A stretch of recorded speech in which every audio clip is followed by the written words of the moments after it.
Hello, my name's Philippa Thacker. I work in the Commodities Department in Twinings, and I'm here to talk to you today about Twinings' new range of green teas which are available now.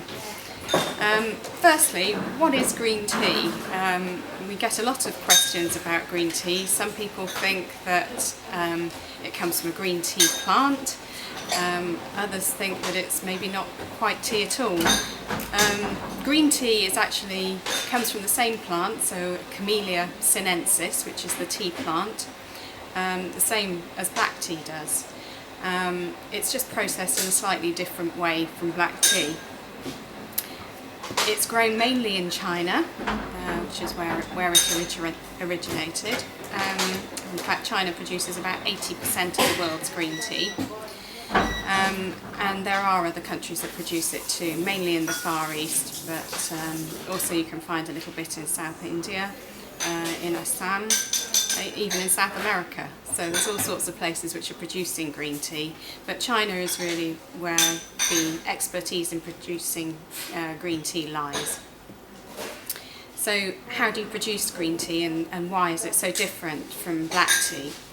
Well, green tea probably was the original tea which was imported into the UK in times gone by, and probably the first tea that Twinings ever imported.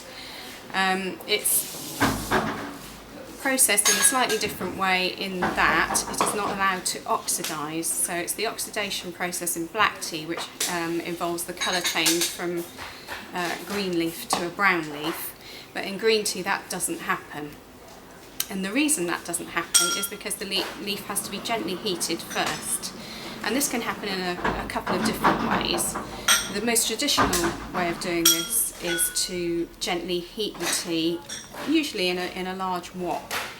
And it involves quite a lot of skill. The processor will gently move the leaves around in the wok, keep them moving so they don't burn, and the effect that this has is to kill things known as the enzymes in the leaf, which then prepare the leaf for going on to be rolled and the finished process. The enzymes in the leaf are the things that react with the oxygen in the air to oxidate the leaf, and which involve the colour change and the chemical change in black tea. The other way of doing this is to gently heat the leaf by steaming, and this method is preferred in Japan. So the tea is passed through a cylinder with high pressured steam blasting through it only for a matter of seconds, and this has a similar effect, but it just means that the overall taste profile is slightly different, and this is what we refer to as steamed green tea, and what the Japanese refer to as sencha or other manufacture. So the teas that I'm going to talk to you today about are our new range. There are 2 pure green teas, 1 jasmine and 3 flavours.